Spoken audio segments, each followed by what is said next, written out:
Greetings, dear viewers. We're happy to welcome you to our live conversation on Allatra TV India. And today we have a special guest with us. But before the introduction, I would like to tell a little about the Creative Society project, in the framework of which we are making this conversation. So, the Creative Society project is the unique project on the platform of Allatra International. And in this project, we're going to find out from every person in the world how do they envision the creative society, a society in which every person live happily and prosperously in all spheres of life. And my name is Anya, and my co-host is Anya. Welcome.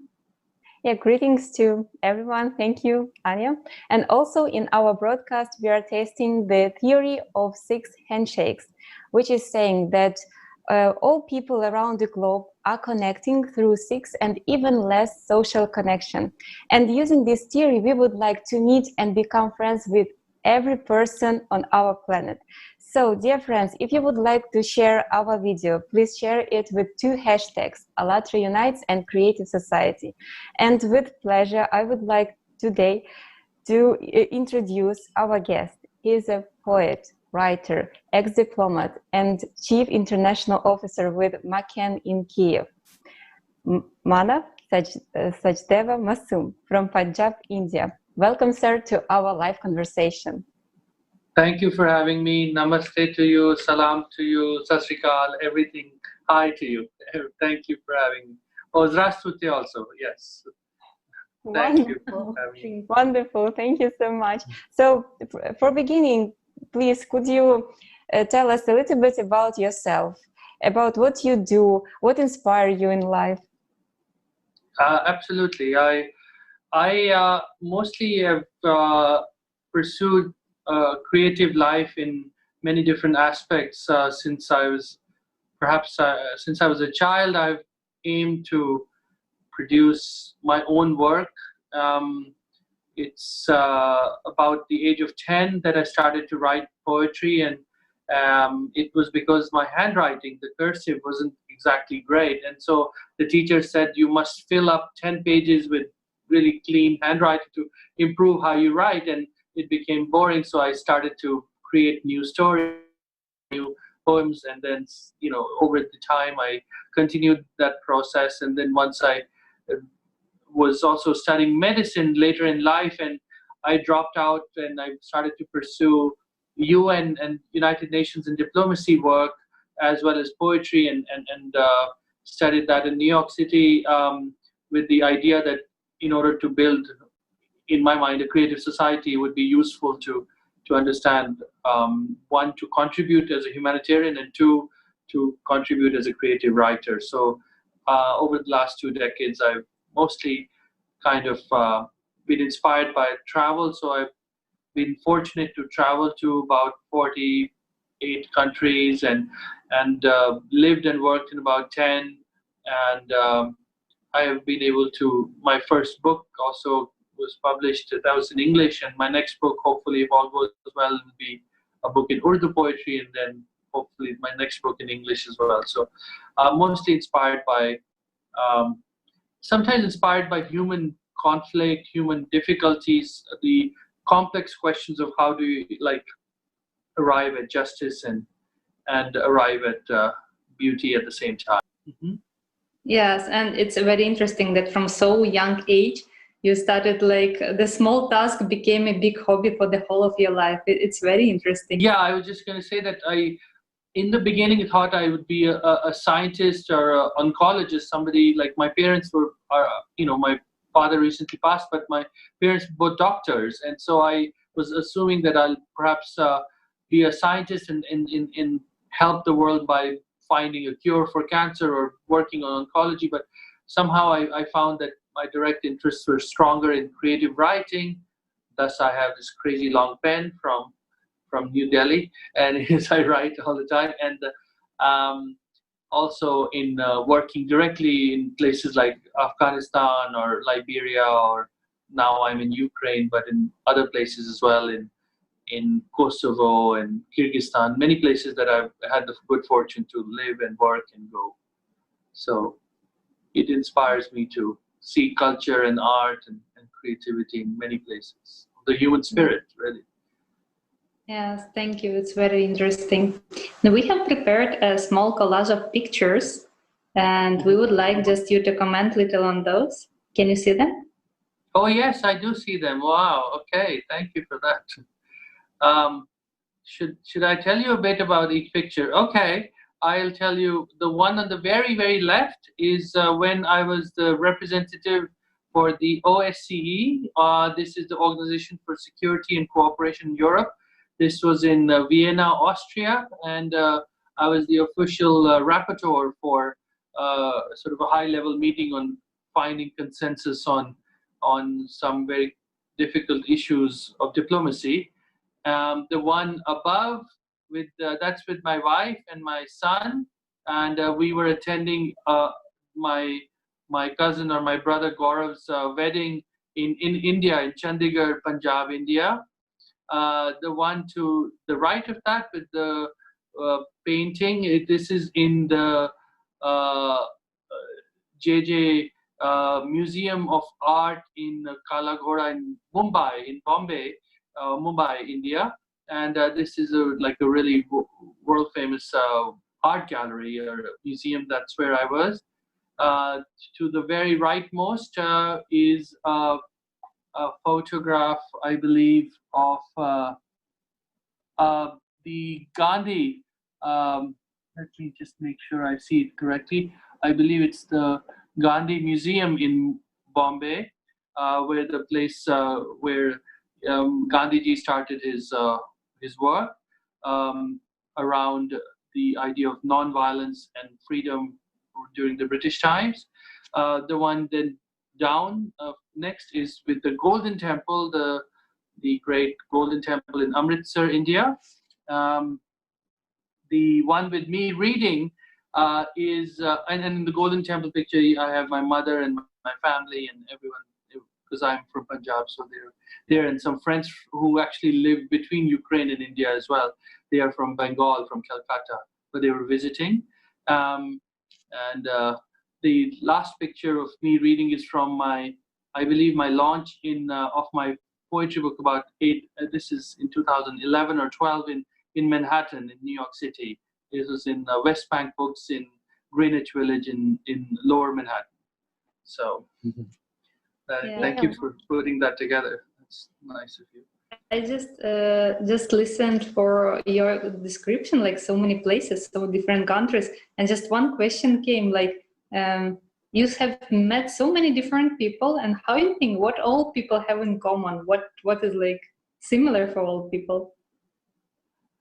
What all people, I think, have sometimes they all have some level of grief, some level of sadness, some level of dreams, some level of happiness to see other people. In fact, I share a short story now. Over the last 100 days, I was stuck in Kramatorsk in the eastern Ukraine area. And there was, because of the COVID and the trains were stopped, so I was stuck there. And it was interesting because it opened up, I mean, it was difficult in some ways, but it also, I got to know a lot of, let's say, the babushkas or the older ladies that are living alone, but who used to be high officials at some point in the city administration. And I realized, just interacting, how they would, be very kind to my children or otherwise, that pretty much all human beings ultimately, even when we get lost in, all of the, necessary requirements of life, or, rank or money or whatever, ultimately at the end of that, we need human connection, human recognition. So she felt so happy to make these pickled tomatoes or pickled things, or she would take out from her pocket, even with, like, let's say, glove and maybe sometimes wearing a mask, but to give a candy to my son or to my daughter. And I started to understand and that there's really, that's what I think even this Corona period taught us, that in my travels all around the world, that in Afghanistan, where there's a lot of difficulty and pain, that sometimes people fundamentally, I remember my drivers used to tell me that if 2 days go by without sharing a meal, they really feel terrible, and they call the neighbors to come over because they can't feel like they can digest their food if they don't have anybody to share the food with. So ultimately, it's a really powerful feeling for human beings across the world in many war zones to still be able to connect and see each other's human emotion, even if you can feel it somehow or connect somehow. So that I feel is a common thread: their pain, their hope, their grief, their joy, their need to connect and feel like feel the humanity in each other. Wow, that's wonderful. Thank you so much for sharing these great examples of human connection. It's really important, especially nowadays and actually in every time. And also on a collage, I have seen you read the book. One of your books is the Sufi's Garland. Yeah, and I checked that there is one poem which is named "The Song of Humanity." So it's actually very interesting to know the meaning of this wonderful name of the poem. So can you please share with us? Yeah, thank you for that. And as an artist, one always feels happy when somebody reads their work and appreciates it. So thanks first for that. The Song of Humanity is something I wrote almost 16 years ago, I believe, in something around. I was in New York City after September 11th and the attacks, and I was studying graduate studies in New York City, and after a couple of years of all the things that were happening, I think I started to write a longer sort of vision of what we imagine as a different society, and the Song of Humanity describes notions of what our fears are, what we consider are ways to connect, and what could be. For example, like I say, many times people I found were afraid of the other, afraid of each other, or afraid of going, let's say, into a synagogue or into a mosque or into a temple or into a church if they were from a different place. But this poem also talks about considering them as homes of God, but not of the priest inside. Or when you're helping somebody, don't. It also sort of meditates on the idea that you help people not just for feeling good or feeling your status or feeling afraid that you might be in their shoes someday, but to do it to, again, sort of meditate and deeply reflect on the human need, that you shouldn't be afraid that you'll be in their shoes, nor should you be so proud that you are not in those shoes and give away some change and feel better about yourself. No, it is to connect that there is a human need in that person, and to not judge if they use it for alcohol or drugs or whatever. It's not my job. It's my job to connect in the human need, because tomorrow if I am a millionaire and I have money and I spend it on that, people will judge me less because I have a clean space. So if I don't judge myself while using the same things, why should I judge when I'm giving that to someone? So this poem, The Song of Humanity, is to constantly question and in a song or in a poem how we have come to make humanity or creative connection with each other secondary to judgment, and that we need to make judgment secondary and bring up the sort of human connection into the primary way of thinking of each other.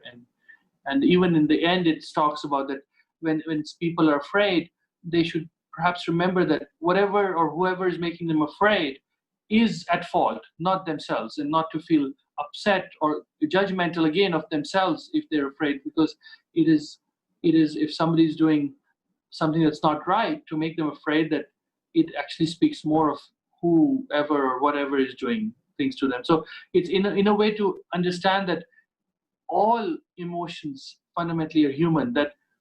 And it also describes, and last thing I'll say is that we should not judge those that have better conditions than us, such that if somebody is, I don't know, Bill Gates or Mr. Ambani or whoever, and they feel the pain because their loss of their father or their struggles in life emotionally are just as human, and therefore their pain is just as human. We need to calibrate ourselves in relation to understand that people's pain is fundamentally human. It's not about material depth of at least the exploration that what I was trying in that poem, the Song of Humanity. It's the first poem in the book. So thank you. Thank you. And for me, it sounded like a very powerful message when person does not depend on what others are doing. Yes, not judging others, but you really feel this inside who you are, and you are just doing and acting from this one, not like depending on others and their points. It's a very powerful message. Thank you. Yeah, I mean, it's a difficult one when you have to work in hierarchical society or in an office or such, but I think in interpersonal relationships, we should continually try to, let's say, think that if I'm judging myself or others, that's even judging yourself as being superior or inferior or otherwise different or something can lead to the same notions of either feeling better or worse. And I think that's where we have to continually. This is a ongoing process to. Thank you. So now we come to this question that we are looking forward to hear from you. So how do you envision a creative society? A society where every person in the world would feel happily and would live comfortably? I see a creative society as one that fundamentally also thinks in the idea of creation, the idea that each person is trying to create for themselves, sometimes maybe for create, let's say, if very simple ways, let's say a small child is trying to create a world onto themselves, a world in imagination, a world of knowledge, a world of relationships. As the person gets older, they create a world of potential relationships that may lead to a creation of their own family, then relationships with a work family, then relationships with material goods that are necessary to sustain that. I'm not somebody who walks away from it, but to understand that they're, as my father used to say, they're necessary but not sufficient. They're in a way needed, but not something that should be seen as the only goal in life, and such. One forgets that. So creative society fundamentally, I think, needs to think that first and foremost is to recalibrate ourselves back to the word creative, to say that each one of us is trying to create something of who we are, what our visions are, what we want to leave on the earth. Whether it's, let's say, if a person feels like the best legacy I can leave is to raise a wonderful child, the best legacy I can leave is to write a book. Somebody says best thing I can do is, if I'm a plumber, is to make sure that the pipes run perfectly so people are able to run their life properly. Somebody says best beautiful thing I can do as a carpenter is to make the most beautiful furniture such that people feel the art in my work. So I think that notion of creative society, in my opinion, is one that understands that artisan work and work as that has to be appreciated more and has to be brought forward, because in the way that we have now created a consumer society, it looks at price, it looks at convenience, it looks at the ability to get goods. And I feel like when we are walking around, I feel that people's consciousness is not even with them. So when people are walking through supermarkets, Silpo, Novasor, or whatever in the US, Waldi's or whatever, we're walking through, they're as if they're not with themselves. They're walking and they're like throwing things into a container, paying whatever. It's as if we have lost the notion of who creates, what creates. We have just created a sort of George Orwellian society of, we're like pigs. Sorry for saying it sometimes.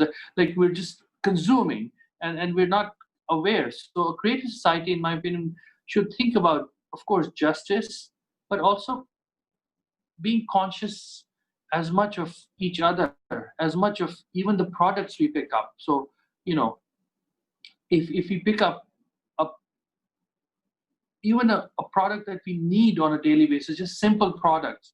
How was it made? Who made it? How, if you're making food at home, or if you're buying, if you put consciousness into it, you will be creating a different product, different experience, a different way to engage with it. I think that is hard work. It's very easy to be cynical and say, that's very nice if everything is done.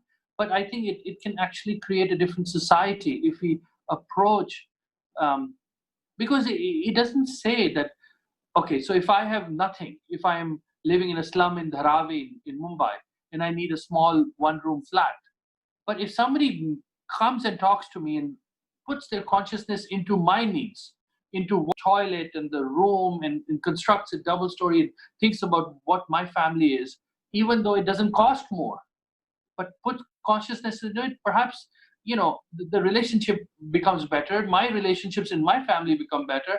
At least little by little, society changes. For example, I was just sorry to say that, but just recently, before we started talking, I was reading BBC, and it said that how through multiple layers of consciousness, corona is spreading in this Dharavi slum, in the biggest slum where the Slumdog Millionaire was made. The slum in Bombay in India was able to control corona and spread a lot better than many other places in the world, because of that consciousness, because of that awareness that what will people need, what will my neighbor need. We live so close by. If it devastates this person, it devastates me. And so they came up with a collective notion of how to provide for food, how to provide for things, but in that deep awareness of how we engage. And that's extraordinary. I mean, that's an example of where people have some of the least amount of material goods, and yet they came up with a way to control what governments $1 billion spending in the US or in India, others are not able to easily do, because we've lost that notion of creative consciousness, and that can be really critical for basic practical survival, practical needs too. So I think, in my vision, creative society is not impractical or making, as we say in Urdu, is khayali pulaf, making rice castles in the air which will fall at the first blow of wind. It's not that.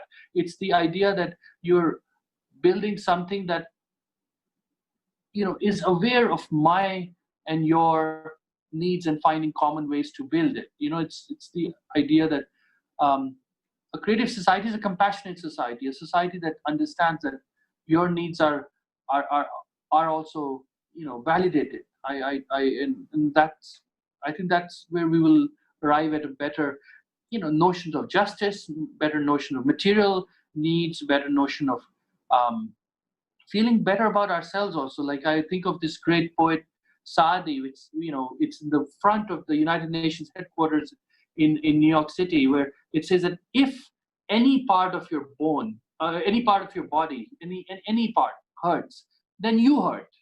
So if this is cut off, or if this is hurting, then you hurt the whole. So same, you think of each part of your human body as the whole of humanity. And if any part of it hurts, you must hurt. And if you don't feel the hurt for any part of humanity hurting, that means that we have ceased to be human in consciousness. So I think a creative society would require us to come back to awareness of each other.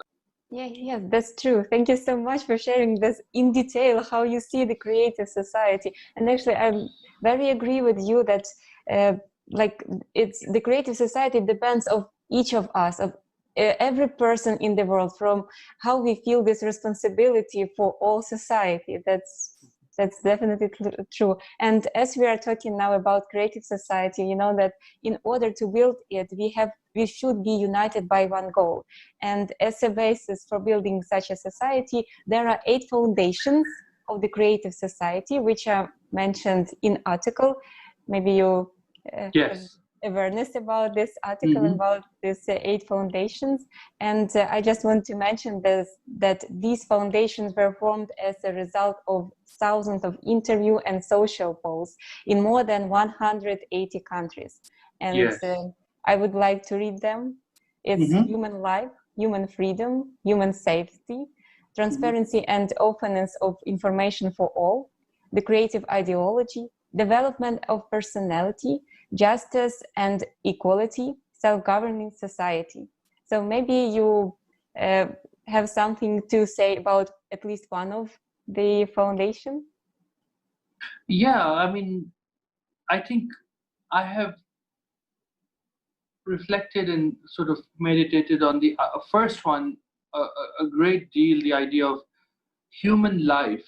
You know, I think what has happened along the way in multiple ways over the last few centuries is the notion of productivity, and has overtaken the value of human life, as if a human life is only valuable if it produces something in a way to produce something of value for a consumer society. So let's say if I'm a senior citizen at 68 or something in the US, and I've retired and I have nothing to per se contribute. Let's say if I'm not anymore working in a industry or in the business or in my doctor's office or whatever, then suddenly my human life's value is no more, and therefore I am able to be discarded.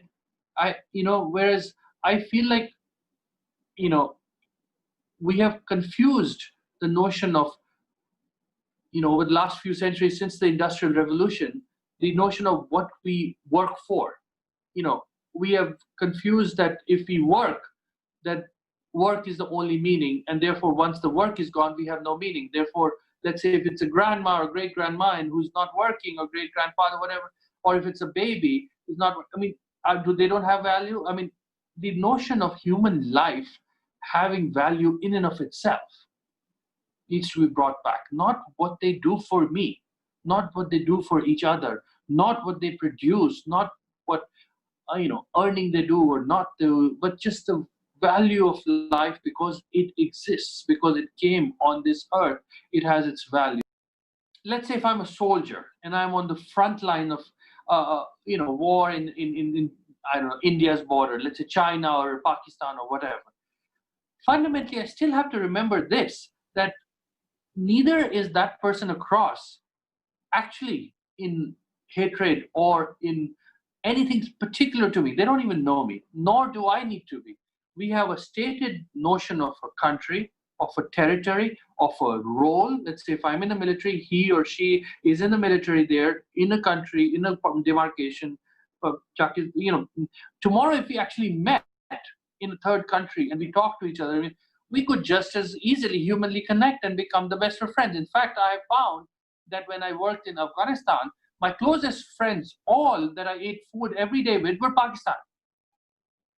And so it was really, it's extraordinary to understand how deeply we confuse our roles, our specific jobs in society and whatnot, to humanly thinking that the other hates me or I hate them or whatnot. This is just notions of it. This is notions. So somebody thinks in a faith that the other faith hates me, or somebody thinks in a country's name that they're, in dignity of human life, we should remember that even if in a conflict or whatnot, we need to remember that the human life of that person and the human life of me is just it. We have not connected yet to understand it. So we're just taking a position. We're taking a position because of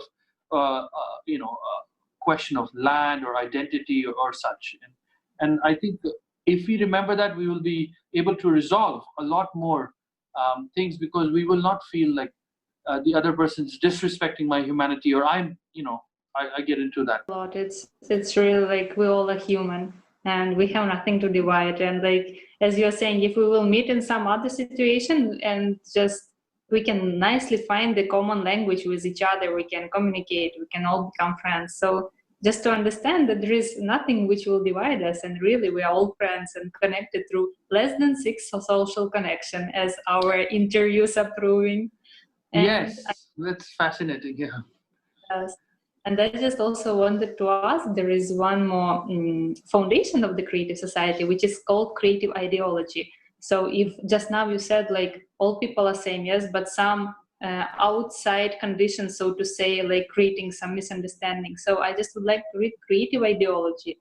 That ideology should be aimed at popularizing the best human qualities and stopping everything that is directed against the human. The main priority is the priority of humanity, high spiritual and moral aspirations of a human, humanness, virtue, mutual respect and strengthening of friendship, creating conditions for the development and education of a human with capital H, cultivating moral values in each person and society, prohibition of propaganda of violence, condemnation and denunciation of any form of division, aggression and anti-human manifestations. And I just, as you are a person who related to culture, poetry, how do you think, how important such a creative ideology and in mass media, in culture, in art? No, it's critical. It's really important. I mean, it practically becomes sometimes hard because as I reflect on it, you can be in a space. For example, I was thinking I've spent a lot of time working in Afghanistan, where certain values that we may consider universal could be antithetical or to somebody's notion of society. And so I think in creating that awareness, I think we also have to, in this ideology, we have to continuously remind people that you are not a threat with this ideology.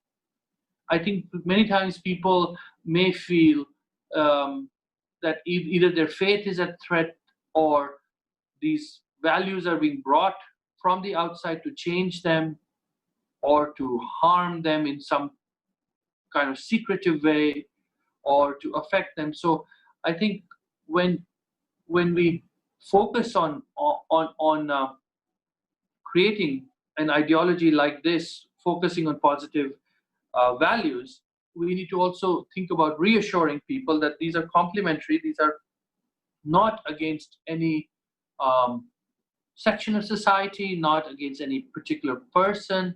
It may seem obvious when you read it. For example, when you read it, it may seem like, why would anybody even think that?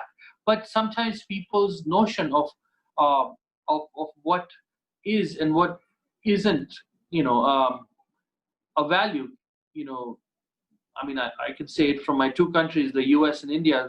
Every elections we have in the US, there's the Republicans and the Democrats, and sometimes you feel like people can't even find a way to be friends, because they think that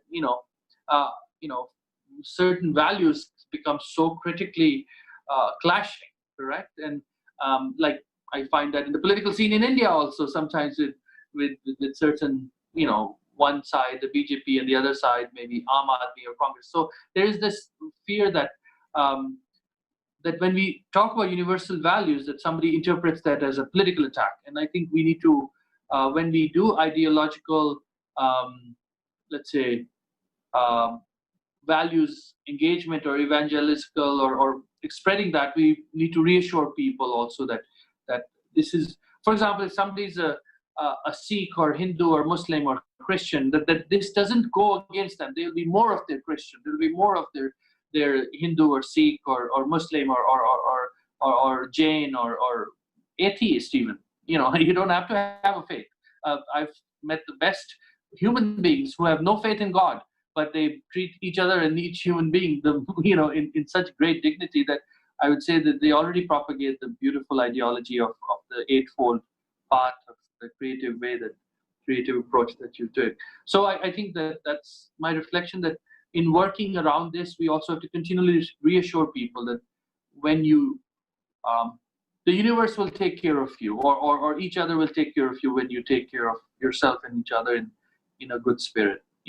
It's hard. It's a very fine ideal. It will need a critical mass to reach a certain amount of people and reach a certain concentrated sense before the real positivity starts to show, because then if enough people show, it's like a marriage, right? If one person believes this but the other doesn't, and they're trying to be nice and the other is like, wait, so then, but suddenly they all start to believe in a new ideology, then slowly but surely, then the children also start to see a different dynamic, and then slowly the unit starts to expand, and then, you know, extended family, and then friends, and so that's sort of you know, yeah.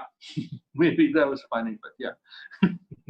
Yeah, but that's true. That's how it works. It's actually like this. When you just share the positive values, you show the example how you want that the society would be like. So actually, you know that usually, like people think that what can I do alone? What can I do for benefit of society?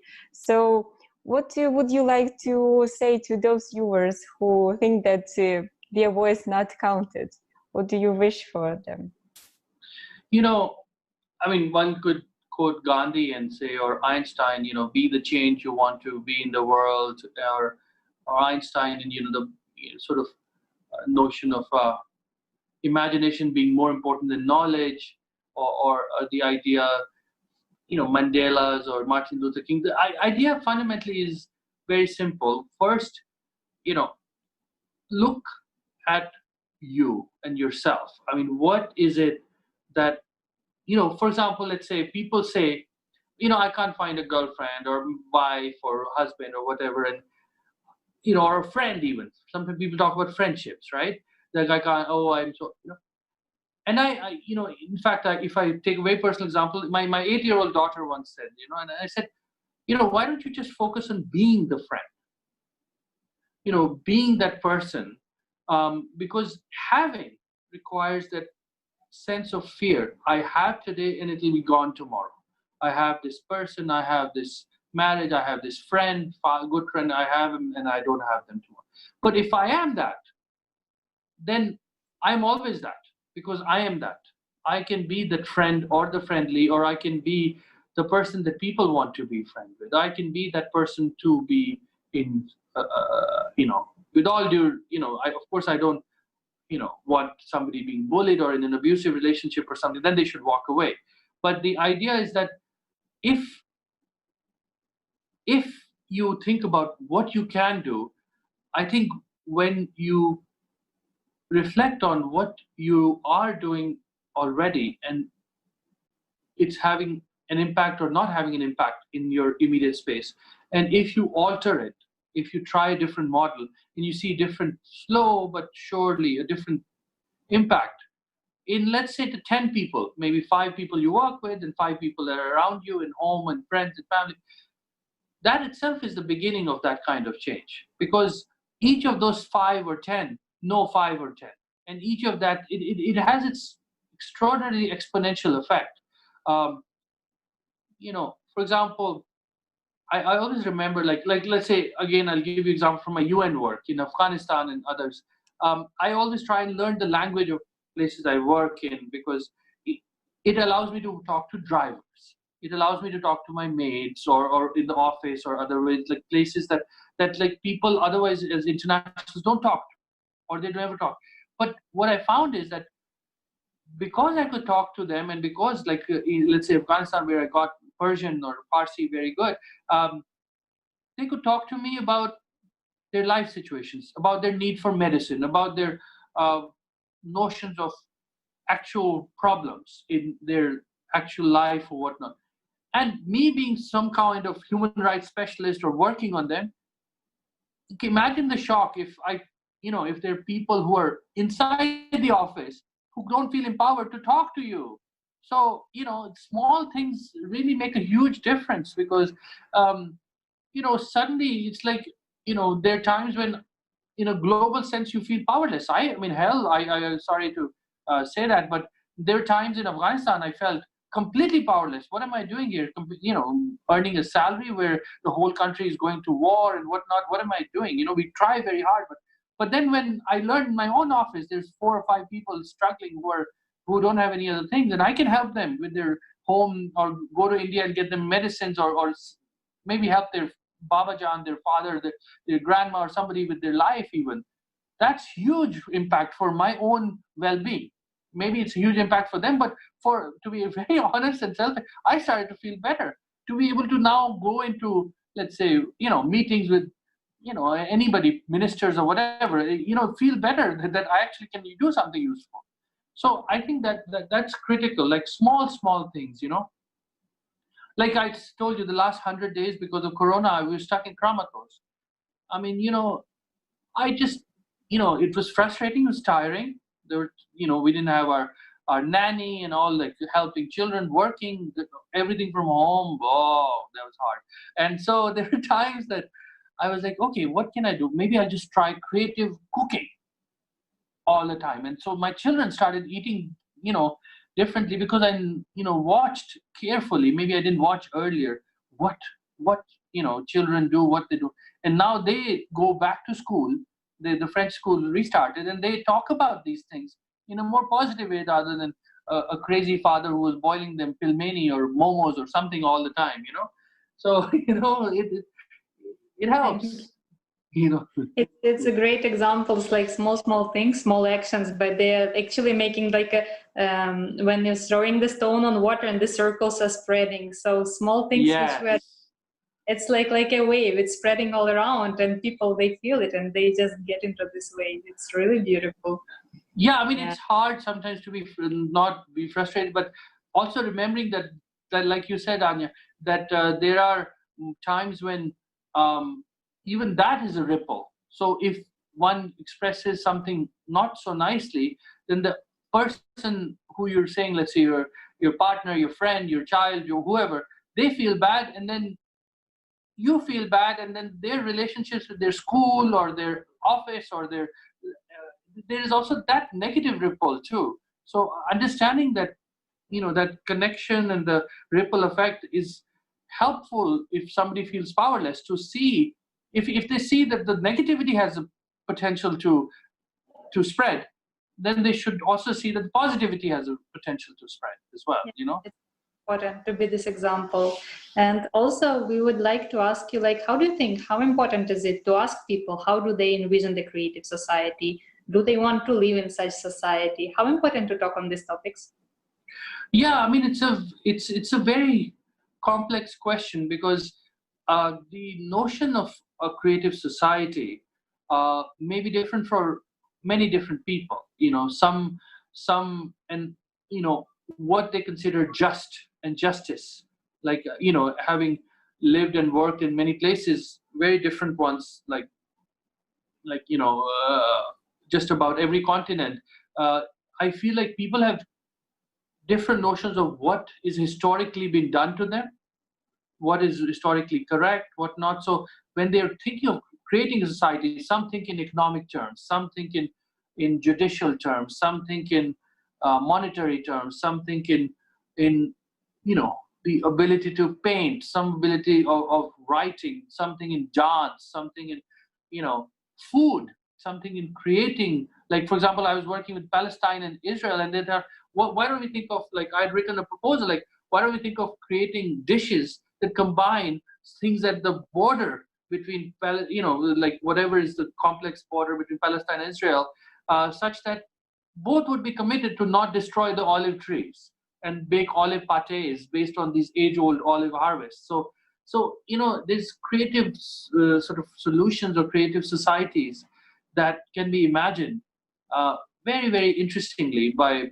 many people. So it's very important, because the idea of a creative society that I think of and somebody else thinks of, and then to bring it together and see what is a syncretic or synergistic approach we can arrive at it's a great question. Yeah, it's important to talk to many crazy people, or many good people, or many people, sorry, I should say. Yeah.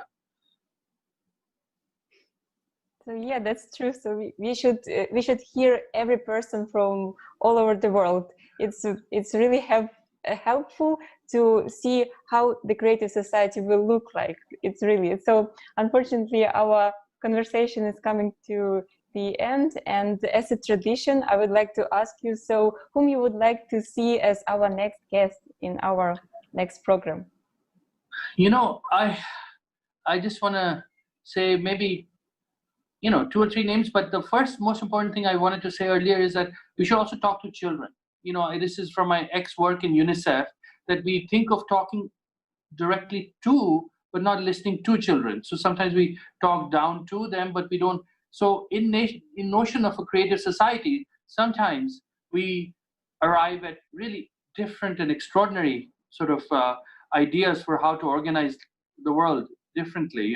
So in that notion, I was thinking, like, one of my, my daughter Anarkali, she's extraordinary as a person, not because she's my daughter, but she's just a person who thinks very beautifully about the world. So of course, as an 8-year-old, I'd nominate that. Then I was thinking of 2 other people. One is in Kashmir in India. She was a really great anchor on TV. She's an old friend, and she's a very articulate and very wonderful person named Afshan. And the other person is a very good third person. Last one I'll say is a dear friend of mine, and also a great activist, great person, Anne Robinson Petter. She lives in New York City, and somebody who's got very, very beautiful ideas and knowledgeable. And so they're all in different ages, from 8, my daughter, to Afshan, who's 40, and a mother, and somebody who's a national anchor on television, so a great visionary, a sports leader of India, and to Anne Petter, who has lived an extraordinary life at the highest levels internationally in creative work and also activism. And so these 3 people, Anarkali, Afshan, and Anne. Oh, they're all gay. Okay.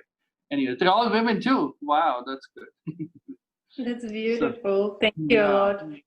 Well, yes, my wife, I should, maybe later on I'll say, I hope my wife doesn't take offense. I didn't put her name. I think you could just ask your daughter these questions and then share with us ideas which she shared. It would be very valuable as well to know how she sees that. I will. I'd be happy to, and of course, it would be great to. We found that at UNICEF, the more we interviewed and listened to children, the better our own reports became, the better our programs became. We found, all of our education and whatever, at the finest universities in the world did not compete with the imagination and the wisdom of children, really. Thank you a lot for this wonderful conversation. It was really beautiful. And I just would like to say, our viewers, that if you would like to join our conversation and also to share your opinion, your vision of the creative society without violence, society where all people live happily, please visit our website. You can find more information there, and you can also fill some short form to join and send us your request, and we will be very, very happy to hear everyone's idea how to see the creative society. And yes, on your screen now you can see the form. You can choose different languages, and we will be very happy to contact you and we'll invite to our conversation. Thank you a lot. Thank you for this great. Thank you. Thank you so much for having me. It was really fun, and I hope to hear more from your readers, and they can write and read, and I'd be happy to get any responses. I'd be happy to have an exchange with young people or any people around the world. Thank you. Namaste to you, and salam, sat sri akal. Okay, bye-bye. Thank you so much. Goodbye. Bye-bye. Yes, write poetry.